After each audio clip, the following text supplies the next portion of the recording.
Hello, Dr. Horton. My name is Arindal David Rawls Jr. That's my full name. You called me David. I go by David. For UTA, I'm registered as Arindal Rawls. This recording is for practicum EDAD 5389. This is observation 1.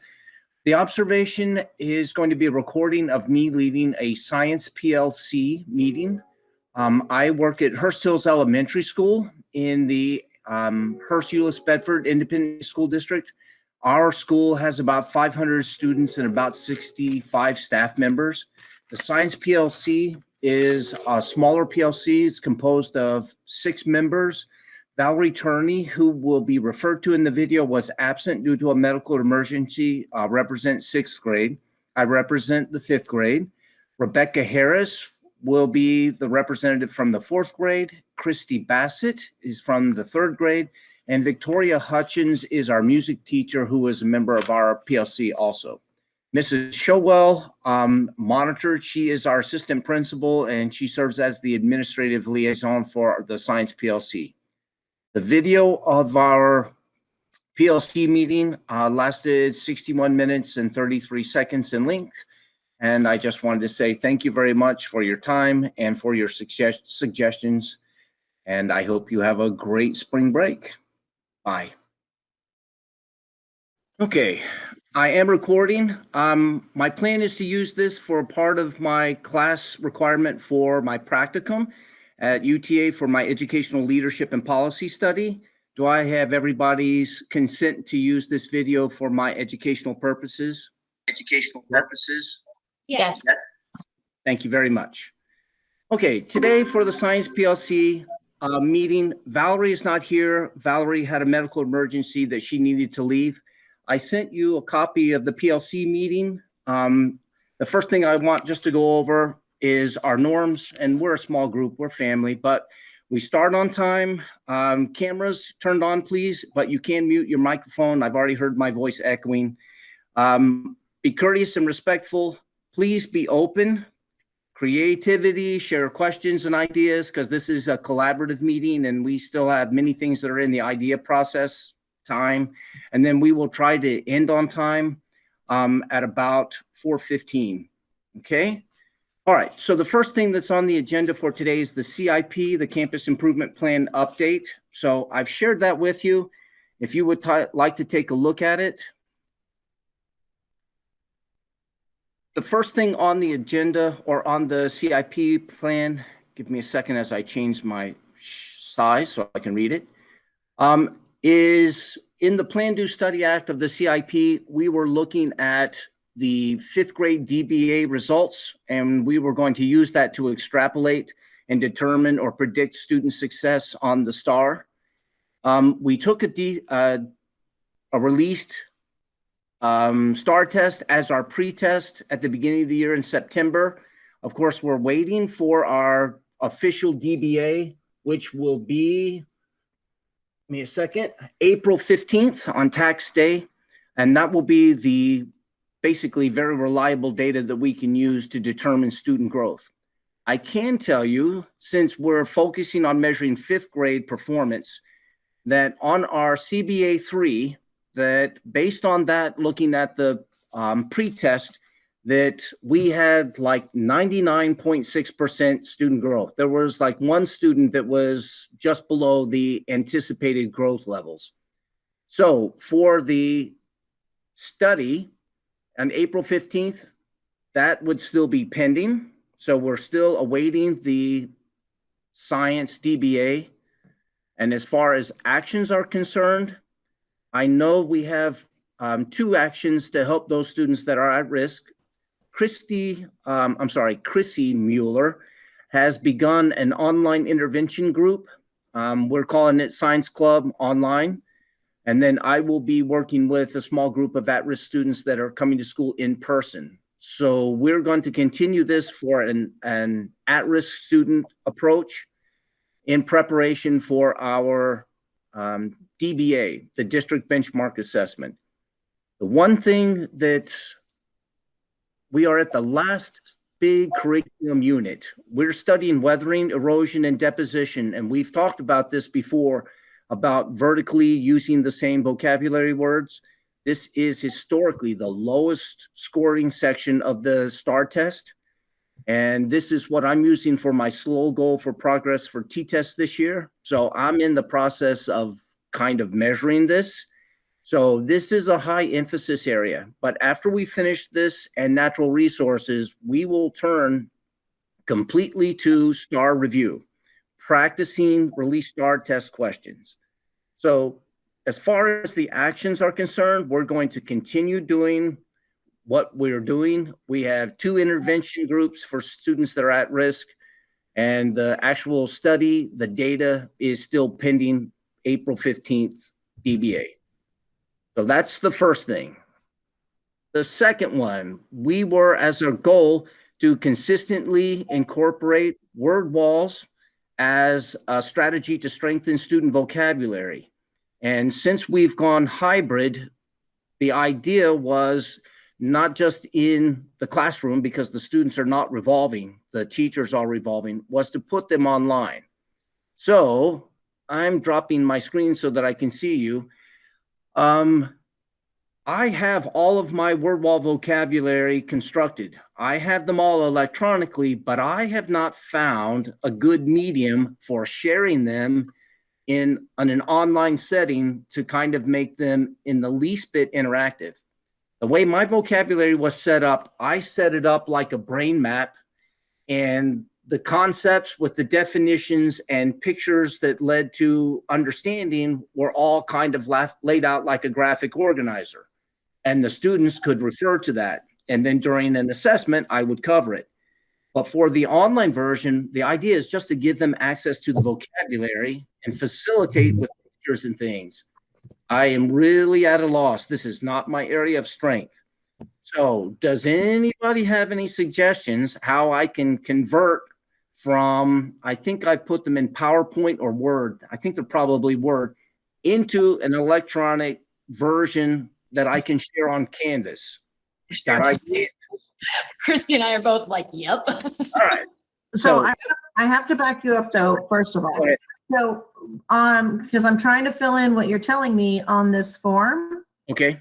And really, Rebecca is a much faster typer than I am. But anyway, you said April 15th, is that your science STAR? No, that is the science DBA. Okay, I have to change that. That is going to be the first valid, reliable data that we're going to use to extrapolate. Okay, so that's our study, and so it's still pending.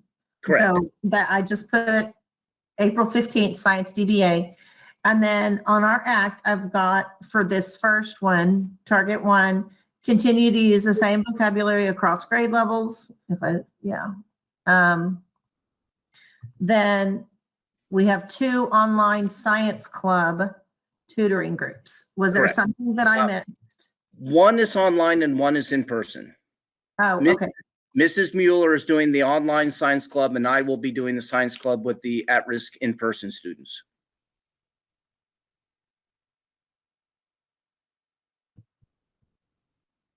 And one face-to-face. Correct.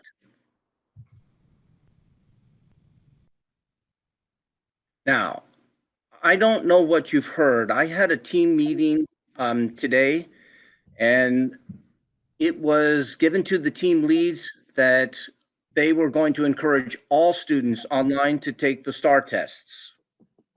The question that immediately I posed was, what is the strategy for the students? They're encouraging them to come. They're asking if they need transportation. Where are they going to assess, and how are we going to monitor? Because of social distancing, they can't just join the regular classrooms because most of them are already at capacity. So, there are still some questions and things that they're working out, and I don't think they have answers to, which has been one of the big challenges of the COVID year. But you also know, according to TEA, that it is not required if the student is not present. There will be makeups. I've asked that question. So there is the possibility if they were absent one day that they would remake the test on the next day. But if they're an online student and they don't appear, then we don't have any data to base, and for science, 5th grade is baseline anyway. It's the baseline point for the 8th grade STAR test and their performance.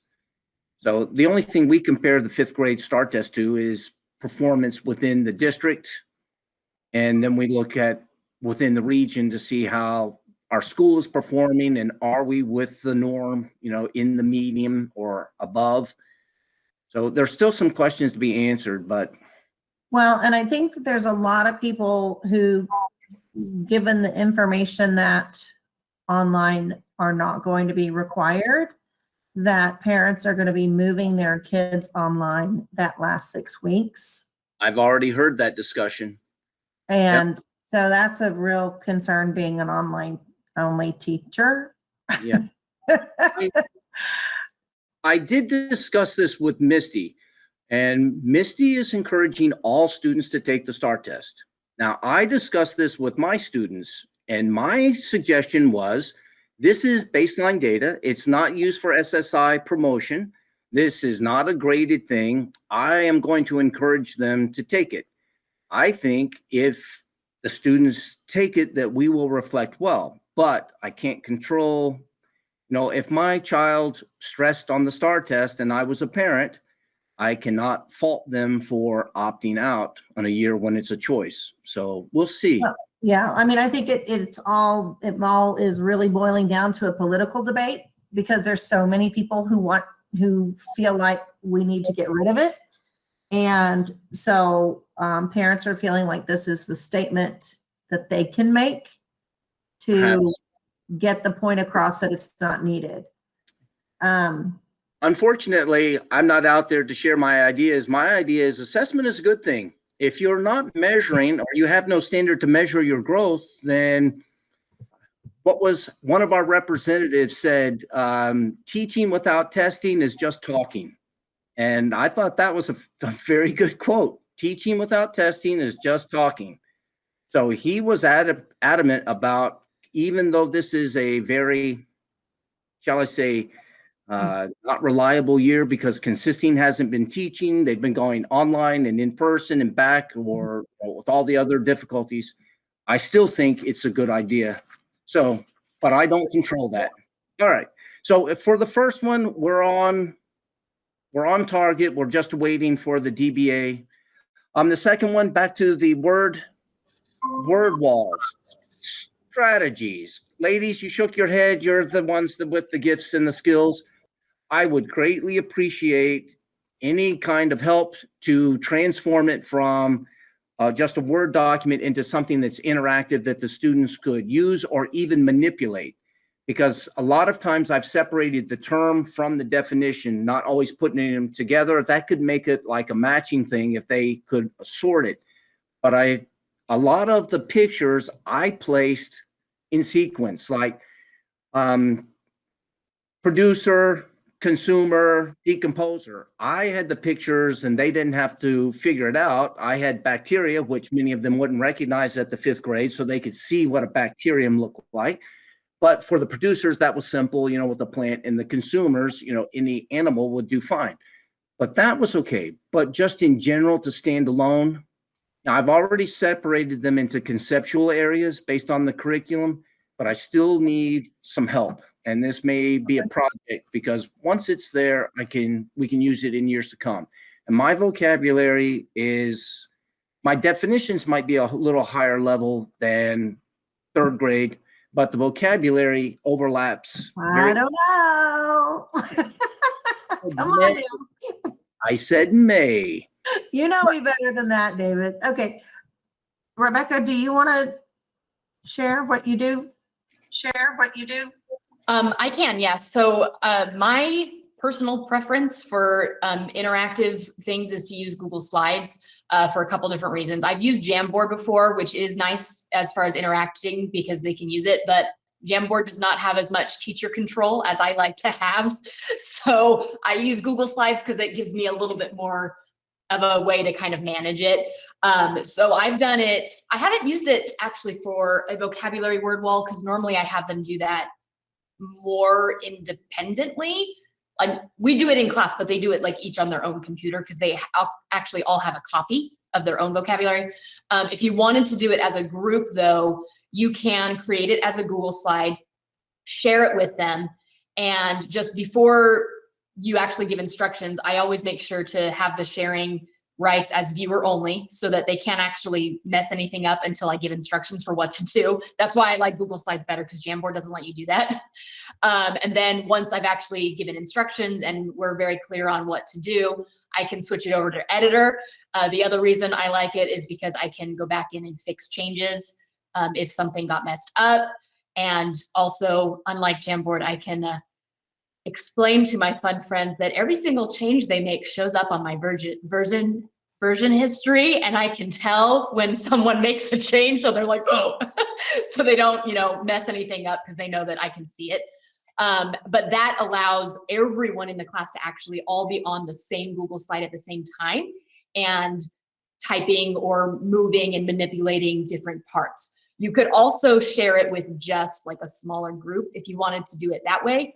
Or if you're wanting each of them to have like their own copy, I'll share real quick. This is what I do for social studies, slightly different than what I do for science, but my social studies vocabulary, this has been new this year. I've done this with the digital version. I created probably similar to what you were saying, like the word and the picture. And this is it's a background. I, pulled it as a PNG and then re-uploaded it so that they can't mess up the pictures. And then just on the sides had the definitions here that they click and drag onto wherever they need to go. So you could do something like this as like a whole class and just share it so that people, were clicking and dragging together. Like I said, I have a copy of this. Every student actually makes their own copy and keeps it in their notebook. And we do it together as a class separately, if that makes sense. But you could do it as like a whole group interactive activity if you wanted as well. And this, is similar to the way we would do a word wall on, an actual wall where you would have, things that people pick up and move and place in spots. That's one option. I don't know, Christy, if you've got other things that you like to use as well. I know there's a lot of different ways you could do it. What are the ways you've done it so far this year? I like doing it similar to what Rebecca is talking about. That's really the easiest. You will have more versatility if you use Google Slides. You can adjust the size, and it is a lot easier, as you said, to put things in as background. So what I do is I design the format of what I want it to look like. So I know that in the science department, a lot of times they have things like, here's your center, and then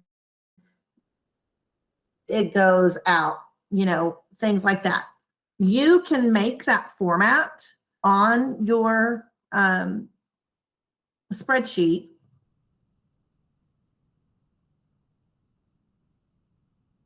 On your Google, not your. Okay, what I usually do is I put my format in there, and then I take a screenshot of that. So it turns it into a picture, and that's my background. Okay, then like she had on the sides, I put, definitions and then pictures on either one. So for my younger students, on the background, I have what pieces I want them to fill in. And it's not necessarily like when we did hot and cold, if I added heat, it goes up this way. If I add cold, and I had the arrows, and I put in specific ones to help them determine which direction it would go. And then they added the rest of the pieces. For your older kids, I would put, your starting point and then build out from there, especially if you're building the notes together. If I build my notes together, then I have the blank text boxes, and I shade my text boxes so they know they can type in that area. So if it's not a shaded box, then they can't type there. My students also know how to, I've been doing keyboarding, so they know how to type. So if I'm dictating, they're typing. And in addition, if I'm asking for a picture, they know how to import a picture from looking it up. So I allow them that freedom of looking for something specific as long as it's along the same topic. Now, since I do both science and social studies, and we're talking about producer and consumer, we have to talk about the difference between, okay, are we talking animal or are we talking economics? Because we're doing both units, if that makes sense. So Okay, so Becca, you use it like a matching, and Christy, sometimes you use it like a fill in the blank. You give them a picture of or a concept and they have to explain or write the definition. I mean, we both pretty much do the same type of thing. It just depends upon the level of where you need to take them. If we're just starting with definitions and I want them to fill it in, we're writing them together. If they've already written the definitions and I want to check their knowledge, then I'm going to have blanks for them to manipulate the text boxes into that area. Okay, for example, phases of the moon. If I made the compass rose type thing and put boxes around so that they could drag an image of waxing gibbous or waning crescent and put it in the right way, that would also work. And then they could follow it with the name, so I can make a box for a picture and the term. Okay, that will work for me. I need some help to actually implement it that way.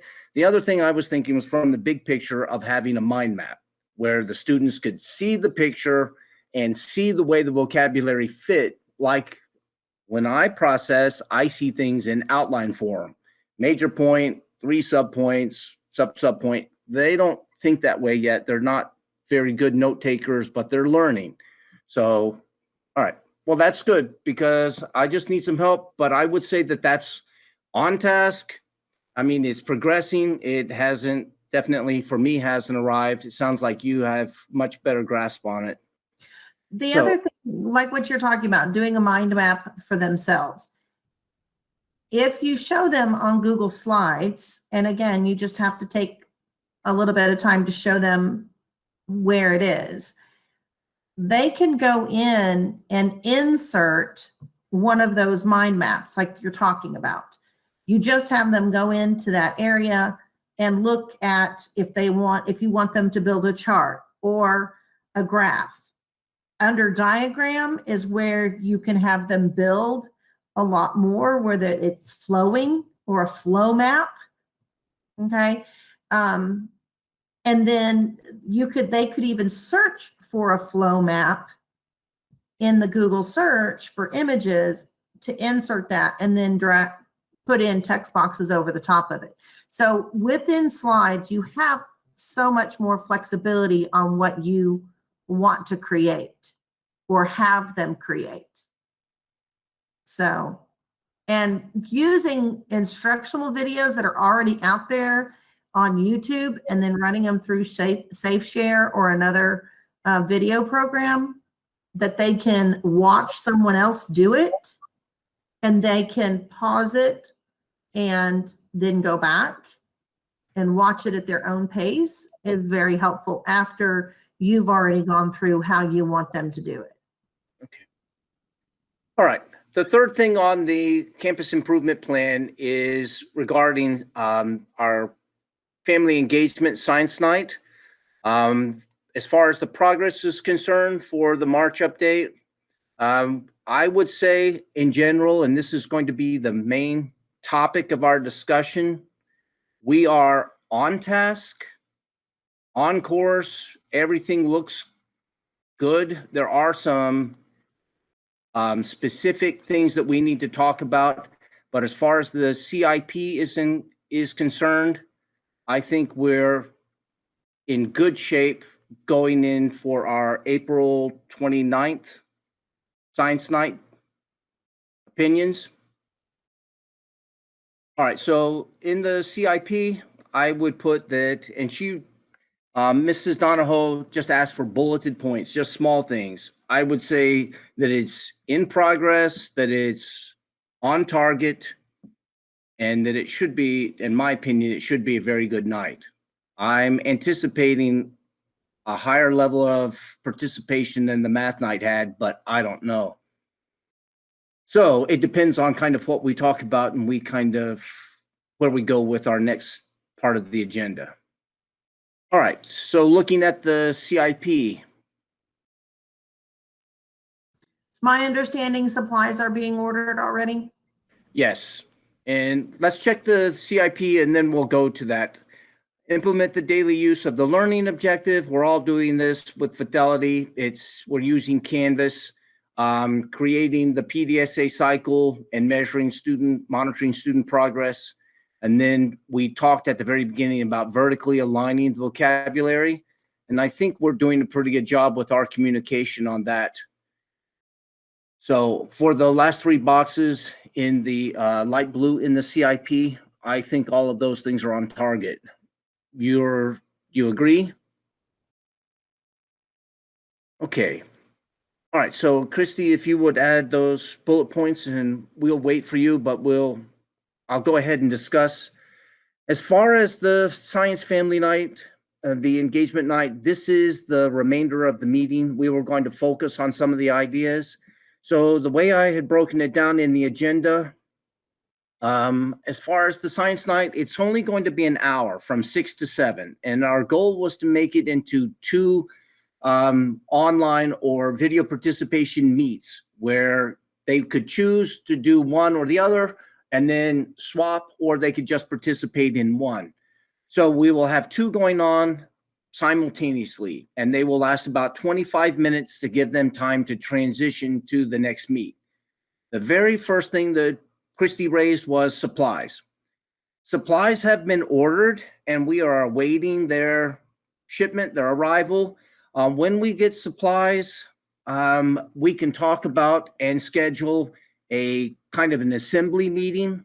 The teachers that are all inclusive, that are teaching multiple subjects in 1st and 2nd grade, were assigned to participate with us by helping us put together the supply bags for the students. And the idea is to put individual Ziploc bags with activity supplies in a large Ziploc bag, along with the popcorn bag, treat, and that type of thing. So we're waiting the supplies to come in. Straws were on a process. I was trying to have the straws donated. I've run into a lot more resistance in getting donations due to the COVID and the business stress. I'm already at my 4th level conversation with some of these people, trying to convince them.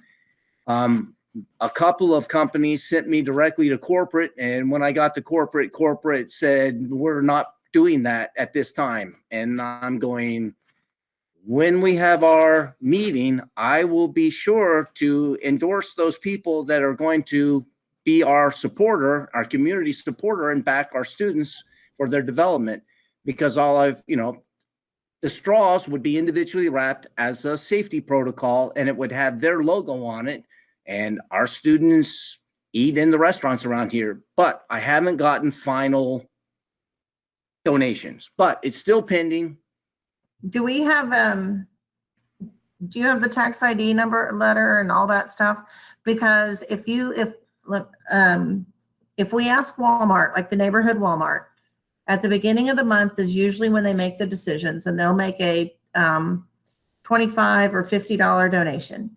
If we ask for their support to buy science supplies for our science night, all of those things outlined, and they give us a gift card, we could use that to buy straws and whatever else we might need. Okay, I did not know that. I've never approached Walmart, and I didn't know about their donation process. Now, I have approached Chick-fil-A and Sonic and several of the other vendors before, but like I said, all Walmart does is they need it in writing on letterhead with the tax ID, what we want, and usually they'll just email them out or ask somebody to come pick them up. Do they sell individually wrapped straws? Okay, I didn't know that either. All right, so we're awaiting the straws. The Book of Alchemy, the ideas with the at-home science. How are we doing? Do you need ideas? I've never used the little book maker, but we were going to take we were going to take what, 8.5 by 11 and put cardstock on the outside, and then put some at-home science activities like the Steve Spangler things that they could do at home with the, the resources that they were needing and the instructions so that they could complete it. Do you have ideas? Do you want input? Do we need to have a separate meeting for the alchemy book? I Christy? thought, I'm trying to do both. I thought that we had made a list of experiments already. And that, We listed out, I think we listed out which ones we wanted to put in the book and had like said, okay, this was the 6 or whatever that we're going to put in. Are we just needing to talk more about the actual process of manufacturing that, like what that's going to look like? Is that what you're meaning? That's part of what I assumed. Did we have the 6? Have they been typed out so that we can manufacture, print them? And then do we need to do like an assembly, just to order pizza and work in the, the teacher's workroom and assemble them, make like a, oh, I've lost my term. Come on, Christy, social studies. assembly line. Thank So you. what we do, okay, Yes, so it's assembly really easy. I think, and Rebecca, you could probably help me with this, or Victoria, because I think you were helping take notes on that day. We need the experiments typed out or sent to me. If everybody wants to email them to me, that's fine. We were going to print them on 8.5 by 11, but we're cutting those in half. So we were going to only have, I think, 2 for every grade level or something. I don't have those notes right here. And putting the disclaimer on the inside front cover of the cardstock, we can run those. So whatever we need to run on cardstock will need to be run first. If we put something on the back as well, and then the paper can be run all at the same time. The assembly part will be putting the cardstock around the paper, and then actually punching for the combs. And that part of the assembly is not going to take long, especially since it's only 3-4 pages thick, I think, Rebecca, is that right? It's not very thick. Plus that with the cardstock. So I think it was 4. I think it was 8 total with the half. So it would be, yeah. yeah, so that will be really quick to do. The biggest thing we're going to have to practice or just see is, will it be better to cut the booklets before they're punched or after? So I've used the booklet I'm sorry? I didn't think about that.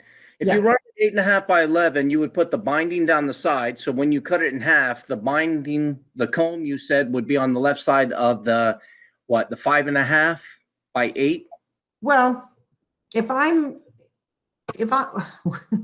I've made a lot of booklets. So This, correct. comb, So and then cut. And then the book would be this way, and you would open the pages like this. we could do it that way. We did not buy combs to do it that way. Okay. So my view is, here's my booklet. Okay, I've got my booklet. I'm making it this way. I've got one book here, one book here. Okay?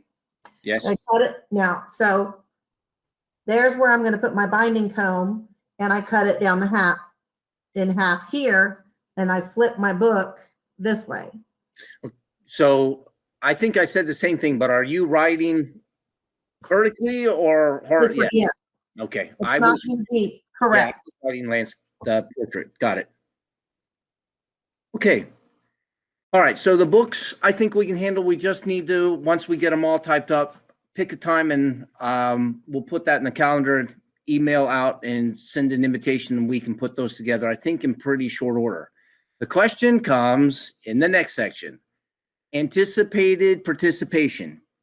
Now, when I talked with Valerie, we talked about sending out a Google interest form, some type of form that we would email or attach to the principal newsletter and the family newsletter, where the parents would just take a second to show interest and then in participating, so we would know roughly how many student packets, supply packets to put together. Rebecca, did she talk to you about a Google form for estimating Victoria? I created like a sample Google form. The one that I needed to add the supplies to put in, because on the form I put like, do you need us to give you supplies or do you have your own supplies? I just want to put a list of the supplies that they would need. And otherwise, I've created the form, and it has first and last name, grade level, are you planning on attending, do you need supplies, and then parent email. Okay, I think with the popcorn going out as kind of an incentive, and we'll set the supply bags out front, we may have to monitor that as far as distribution, like 2 days before or something. I think a lot of the students are going to want the supplies, but on your Google form, there are 3 things in the agenda that we need to add that are student supplied. The empty water bottle for the Stomp Rockets, that won't be in our supply to them. Scotch tape, they will also need to supply that at home. And then food coloring is an optional item. Can anybody think of anything else that the parents will need to supply for their students beyond the science night bags? Okay. All right, so I think if you will add the empty water bottle and the Scotch tape, you may put masking tape would work for me. It doesn't have to be Scotch tape. It won't be as aesthetic. It won't be as pretty as just plain Scotch tape, but it would work. So if, that could be a choice if they don't have Scotch tape. It wouldn't be, excluded from participating. Can anybody think of anything else as far as supplies are concerned? Okay, I did have one more question. We were going to do some demonstrations like the elephant toothpaste. It was my rough recollection, and I don't have a copy of the minutes, that there was a couple of like catalyst chemicals that we needed that weren't the hydrogen peroxide or the shampoo. Was there anything else on the supply list chemically that I need to follow through and try to find?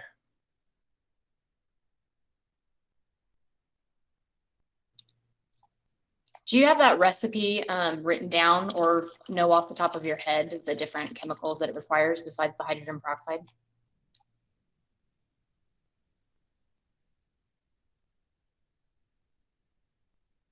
I think it was hydrogen peroxide and dish soap.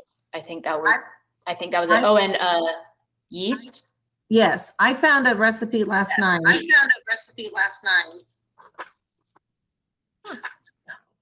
Oddly enough, on my HP printer app, that it has peroxide, yeast, water, food coloring, and then it just says cylinder, dish soap, tray, funnel, safety goggles.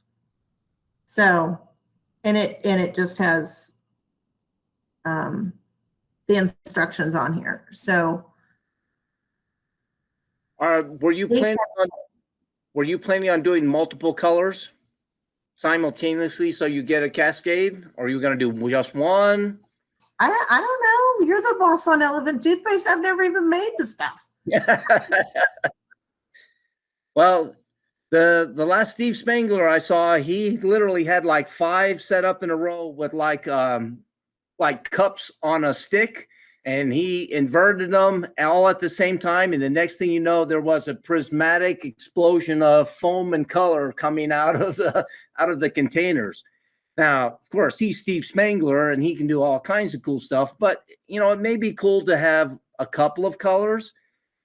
I think we need to do a practice. I don't know if you want to do a video, so you do it until you get it right, and there's no oops, well, science happens and sometimes the experiment doesn't work. But like for the Stomp Rocket, I think I'm going to build one out of PVC, maybe do the whole process of putting it together and fast forward, with like the flight of the bumblebee in the background, and I'll put it together and then I'll show them the big Stomp Rocket.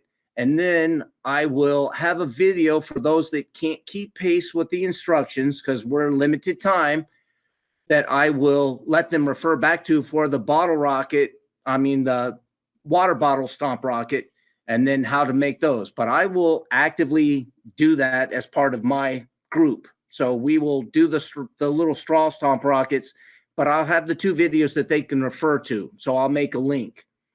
So We talked about, now correct me if I'm wrong, we talked about everybody making a video, we did. and then showing the video at the beginning so that we have control of the time, and then moving into the experiment to do with the students live. And as I'm thinking while you're speaking on this, I think that maybe we should have a meeting day that we're doing, and we could help each other with recording and doing those experiments at the same time. What do you guys think? I'm open. One of the things I know that Victoria is going to do Victoria, what did you call it? The pipe organ, the mouth organ, straw? But I don't know. It was your idea, the straw whistle or recorder, or There you go. I just called it the straw flute. straw flute works. That works. That's fine. The only problem is when you get a big meet, and if we're anticipating, 100 plus in each section going simultaneously, you're never going to get any real participation from the students to hear them making noise if they are successful, because most of them will just be blowing air through it until they finally figure out. It's like trying to whistle. It's not as easy as you think. But I think having a separate meeting time to kind of make the videos and iron out the time, because we don't want to run short. With 25 minutes, it needs to be polished. I agree. So I think that's a good strategy. Yeah, I like that idea. All right. So we've got when we get the supplies, we'll make a time for the assembly of the bags. The other science teachers will facilitate. They'll help us. We'll send out the Google interest for estimated. Well, the only thing that we don't have is a timeline. What do you think for the 29th would be a good date to send out the Google estimate? If it's too far in advance, they'll forget. If it's too close to the event, we won't have really enough time to alter or make adjustments. Suggestions? Maybe like 2 weeks. So 2 it's weeks. April 25th. 2 weeks. Oh, no, I that's think- Sunday.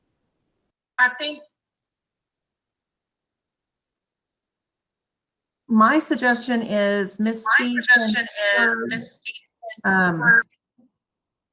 monthly newsletters out to the families at the beginning of the month. But then we have all the teachers have a weekly newsletter. So people need to put that in as well. I think we as grade levels need to include that as well. But when we make the form and send it out, it needs to be open enough. The setting has to be where anybody outside of HEB can fill the form out, because it'll be coming from parents, not students. I agree. We talked about that. Valerie and I discussed that a little bit, because the next question when we were brainstorming about this is, when we make the Google Meet, what do you want to use for codes?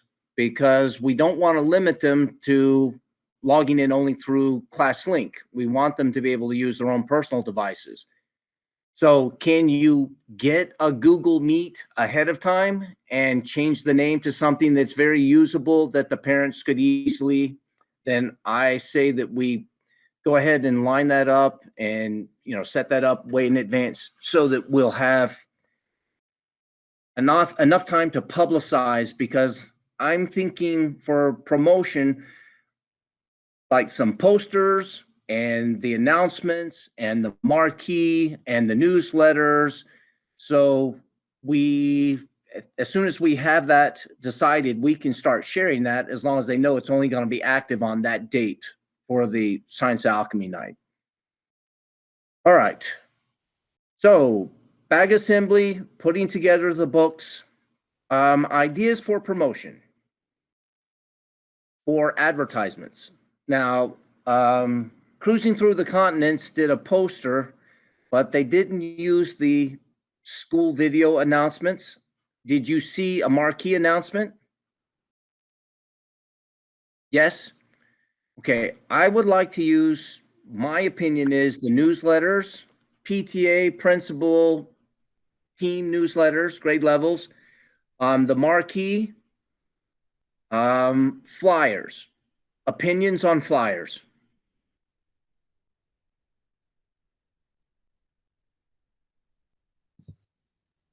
Are we talking paper flyers or digital flyers?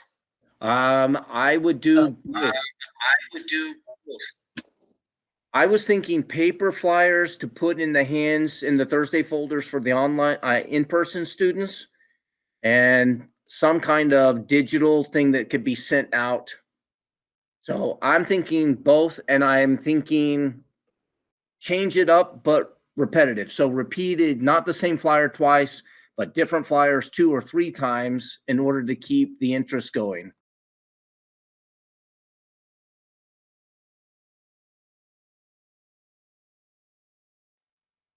Okay, I know that we didn't have a science family engagement night last year, but the year before that, I did a student poster contest where the students produced a poster for science night. I gave them the information and the paper, the instructions. There were prizes, and then they made the posters and we judged, and the winning poster was the one that we printed on the poster machine and actually displayed. If we did that at an early enough time period, we could use that as part of the electronic flyer. So, but it's took a while to put it all together. Are you guys interested in doing like a student poster contest? I think it's fun for kids to get engaged because I feel like it encourages them more to actually participate if they participated in the poster contest. Okay. Do I have anybody that would volunteer to take charge of it? The last time we did a poster contest, didn't you have it for 5th grade only? I did two groupings. I did the higher grade levels 4 through 6 that competed, and then the pre-K, K through 3. So I had 2 winners. So we had the upper grade levels and then the lower grade levels. So there were 2 separate competitions. I thought that was the most fair approach, rather than having 6 prizes and 6 competitions for grade levels. Last year, 2 years ago, the student participation, there were about, I would say, 15 poster submissions, and they were almost evenly split from the upper grades and the lower. And I was a little disappointed at the time in just the participation level, but it's all student done. But then I was happy with the results because I thought the posters that the kids did were the ones that were chosen were very good. Okay, so if we do it that way, again, I've got to think about my online babies. So not babies, but you got it. But you want to set a specific size of paper? Is that what I understood to do that? I had the students do it on, 11.5 by 18, 12 by 18, just basic construction paper. And we can put a bin, a closed bin out front for students that want to participate with a printed sheet of the instructions and the poster paper. And I put no restrictions, I don't think, last time about colored pencil or crayon or markers. It was their artistic, medium. It's their choice. So all they need is the paper. And I don't have any problem giving them 2 pieces of paper if they want to participate. So when they mess up, of course, they throw the paper away rather than flipping it over. But giving them a second shot, it doesn't bother me at all. I just thought it was a fun way, like Victoria, to get the students engaged and participating. So do we like? And then what do you want to do for prizes? And that's an open discussion. See, 2 years ago, the Falcon Bucks had tangible value. I mean, they were getting treats in the cafeteria and music and grade level. This year with online students, Falcon Bucks are moot. They have no value. So I was. If teachers are, go ahead. Go ahead. No, I was going to say, if teachers are okay with it, you could offer like a homework pass or additional points on an assignment or something. I know for my kids, that's something they're always really good with, is like a free 100 or, some kind of point academic incentive there. I mean, as far as other kinds of rewards, like you say, it's going to be kind of hard with, online versus in person. The kinds of rewards are going to be a little bit different. Yeah, see, I thought about that. There's so many different teachers and opinions, and how much value do they put on it. I was almost to the point of actually doing a physical prize. So a participation prize for participating at, this level. It would be a small kind of science gift. And then if you were one of the award winners, you would get the big prize.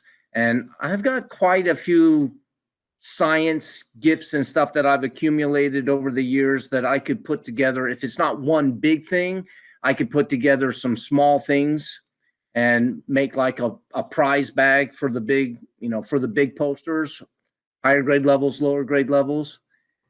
So, I think that would be good. I like the idea of it being like a science experiment that they win, a box, game. I actually have about 2 of those, but that's only 2 prizes, and they're different. They're not the same. Well, that would be fine if we did K through 2 and 3 through 6. That would be your grand prize winner. And then if we put together smaller ones for participation, something like a magnifying glass and magnets. And I mean, I don't know, just little things that they can explore and experiment with. I think that's a good idea. Any other thoughts? Okay. Anybody want to take it? Christy, not too much on the plate? I mean, I will help. I will facilitate, but I've got many pots going right now, and it would be one more pot, and I'm afraid something would boil over or burn. No, don't worry about it. I have teenagers at home. Home resources. Okay. All right. So the marquee message. I guess we need a little creativity. Victoria, can you come up with some clever little slogan for the marquee? I don't know exactly how the marquee is going. Is it a 10-second window on the marquee or 15? I mean, something that could appear on a cycle that we could start going through for like 30 days or 45 days. Or we could change it every week. Yeah, I'm not sure who's in charge of the marquee. That was exactly my question. I think Elizabeth Pfeffer has been typing in, because 6th grade did the birthdays announcements that they use for funding for Camp Thurman. I think Elizabeth was typing in, but I don't know that. So I'll put that down on my to-do list. Who's in charge of the marquee?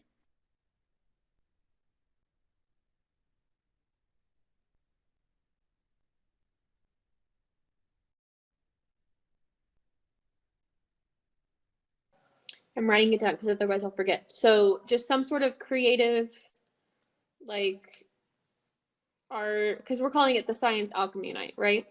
Right. Okay.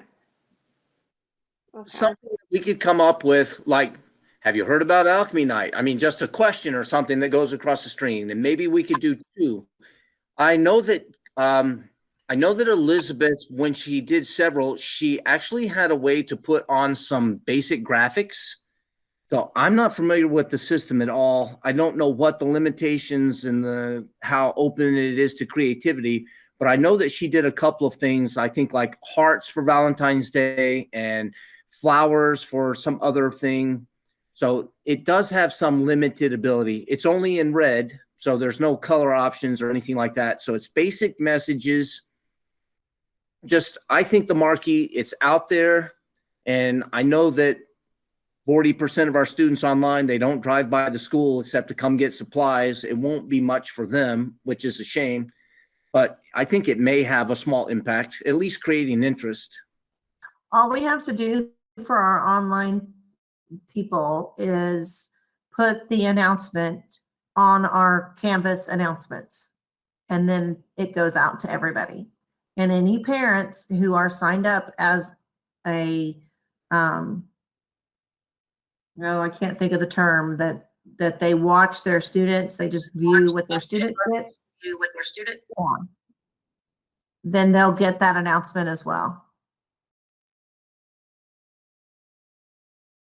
The last thing on the agenda, and we're right at time, so we're very close. As far as one of the issues that I think that they had before, they made one Google form. They used it as the PTA Family Night engagement for Title I sign in and also for feedback.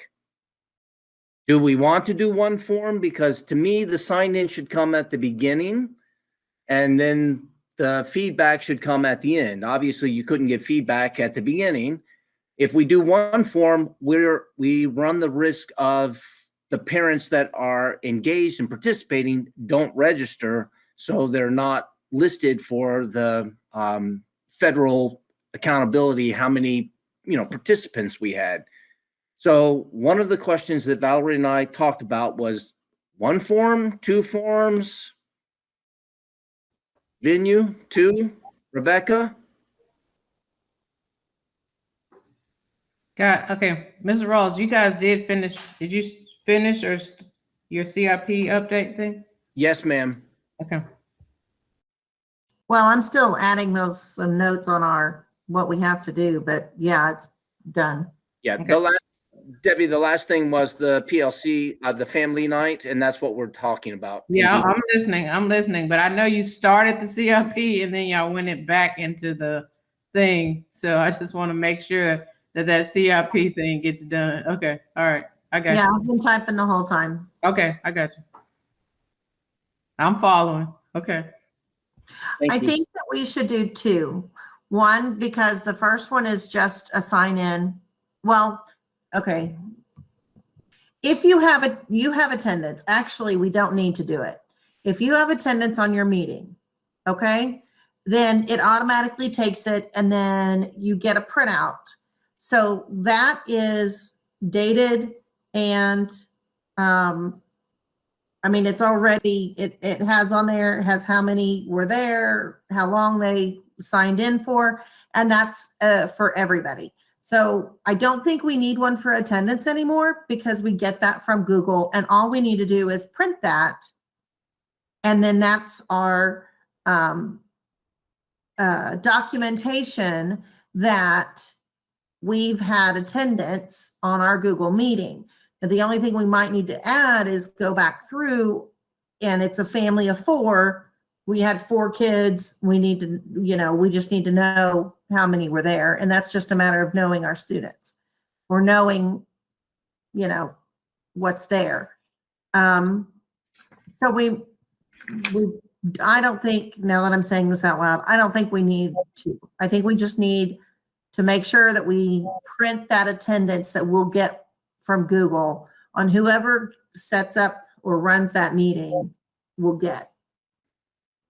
I think Because I'm not sure, because we are accountable because we're getting funds from the government. We are required to have the Title I sign in, but because it's going to be virtual, they must have made some stipulations for that because you're not going to get this many e-signatures or so I think, I mean, I'm still open with questions. What are our our legal requirements as far as the Title I? I know that the math did just a Google form that they filled out. I guess I need to talk with maybe Julie Miller about the Title I requirements because I really don't know about that. I think we could do what you said because it is going to give us a login of who actually attended. Some of their logins, though, may not be much of a clue about who actually participated. I mean, I've got some parents with their email logins and stuff that are no clue to who to their identity. So I don't know. Think about this because this was the original form they would sign. They would list the parent and check how many students and what grade levels. That's the basic information for the form. So Are you talking about for like attendance? Is that what you're saying? For the Title I, the family engagement, the actual sign-in sheet that we verify participation, is there any legalities? But I think we're able to use like when they sign in, I think through Google, I think at the end of a Google Meet, it's like if we set up through like that Google Calendar, I think it usually sends me like an Excel like spreadsheet, like, and it'll say like who all attended that Google Meet. So whoever the would be the person that would be the coordinator, whoever sets it up will get that spreadsheet. So if it's Julie Miller or whoever the Title I, whoever the person is that has set up the meet, or whoever the teacher is, so you'll get that spreadsheet and then you'll turn that in just like we would turn in the regular sign-in sheet. That's how, I think that's how they've been doing it before. I don't know. We can check with Julie, but I think that's how we've been keeping up with it because they'll give you a printout at the end. I think that's what Christine and Rebecca were saying. All right, that works for me. Okay, that was the end of the agenda. Can you think of anything that we haven't talked about? We have covered it, but I'm just going to share real quick. Did we leave off anywhere as far as the actual making of the book? You were saying just email people. I created a Canva design with 8 pages that are automatically split in half on the halfway mark so that you can do each one with little graphics. And I did a share edit link that's now in the chat. So if you click on it, you can just type up your little thing and then we'll have it all in one. We can print it off PDF and print it off that way, if that works for everyone. As soon as I get information from Julie about supplies, I'll send out an email when we have everything we need to put the student participation packets together. Okay. Anything else? Sounds good. Anything else? Ladies, I thank you very much for your time. Covered. All right, thank you. All right, good job. Right. Thank you. All right. Talk to you later. Bye. Bye, guys. Bye.